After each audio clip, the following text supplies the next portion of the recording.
নারায়ণগঞ্জের রূপগঞ্জে গাজী টায়ার ফ্যাক্টরিতে আগুন এখনো নিয়ন্ত্রণে আসেনি। আমরা ঘটনাস্থলে সহকর্মী সম্রাট আনোয়ারের মাধ্যমে বিস্তারিত জানতে চাই। গতকাল রাতের থেকে এখানে আগুন লেগেছে এবং সেই অগ্নিকাণ্ডের ঘটনার পর দেখেছি যে ফায়ার সার্ভিসের 12টি ইউনিট এখানে আসে এক এক, এবং আজকে এখন পর্যন্ত এখানে আমরা দেখতেই পাচ্ছি ভবনটিতে আগুন জ্বলছেই এখনো, এবং প্রচুর সংখ্যক মানুষ এই আশপাশের বিভিন্ন এলাকার মানুষ এখানে আসছেন, এবং এই যে ফায়ার সার্ভিসের পক্ষ থেকে যে কার্যক্রম পরিচালনা করা হচ্ছে সেই বিষয়টিও তারা দেখছেন।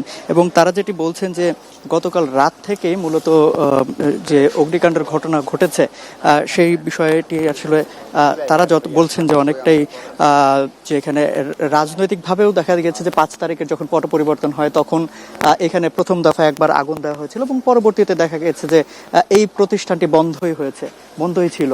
তারপরে আমরা গতকাল আবার হঠাৎ করেই রাতে এখানে বেশ কিছু লোকজন আসেন এবং তারপরে এখানে একটা অগ্নিকাণ্ডের ঘটনা ঘটে, এবং সেই অগ্নিকাণ্ডের ঘটনায় কিন্তু এখানে এখনো চলমান দেখতেই পাচ্ছি যে সকাল থেকেও দেখা যাচ্ছে যে এটি আরো বেড়েছে, বিভিন্ন অংশে এখানে ছড়িয়ে ছিটিয়ে গেছে মানুষজন, এবং যারা ছড়িয়ে ছিটিয়ে আসছেন তারাও বলছিলেন যে আগুন তারা দেখতে পাচ্ছেন, যে আগুন এখানে তারা দেখতে পাচ্ছেন সেটি খুব সহজেই যে নিভানো সম্ভব হবে তেমনটি না। এবং আমরা ফায়ার সার্ভিসের পক্ষ থেকেও দেখেছি যে সেখানে একটু তারা চেষ্টা করছেন, এবং তারাও বলছেন যে আগুনের যে ভয়াবহতা সেই বিষয়টি নিয়ে এখানে ফায়ার সার্ভিসের পক্ষ থেকে এখানে কথা বলবেন, এখানে আনুষ্ঠানিকভাবে যে সবশেষ যে আপডেট সেটি এখানে জানাবেন। এখানে ফায়ার সার্ভিসের পরিচালক রয়েছেন লেফটেন্যান্ট কর্নেল রেজাউল করিম, এবং আমরা সরাসরি একটু তার কাছেই চলে যাচ্ছি যে তার যে সবশেষ আপডেট সেটা তিনি জানাবেন এখানে। কালার এক্সপার্ট, জর্জ স্যাপ এবং মাইল্ড অন হ্যান্ডস টেকনোলজি সমৃদ্ধ অরিক্স ক্রিস্টাল ওয়াশ আপনার লন্ড্রি এক্সপার্ট।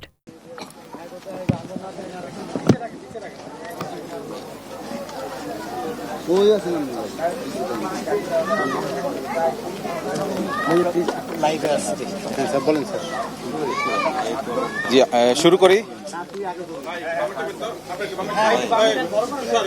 ভাই একটু বড় করে দাঁড়ান।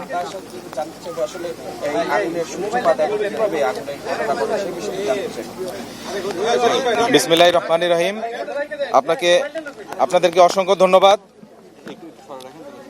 আমরা গত রাত 10টা 35 মিনিটে আগুনের সংবাদ পেয়ে এখানে 10টা 40 মিনিটে আমাদের ডেমরার প্রথম ইউনিটটি পৌঁছায়, এবং একে একে কাঁচপুর, পূর্বাচল, আদমজি বিজেড, কাঞ্চন এবং সিদ্দিক বাজারের সর্বমোট 12টি ইউনিট অগ্নি নির্বাপনে যোগদান করে।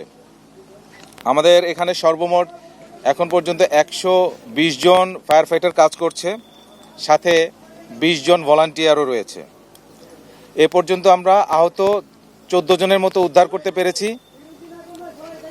বেশ কিছু লোক নিখোঁজের দাবি করছে, আমরা তাদের তালিকা করার চেষ্টা করছি, পরবর্তীতে আপনাদেরকে সঠিক সংখ্যাটি জানাতে পারবো।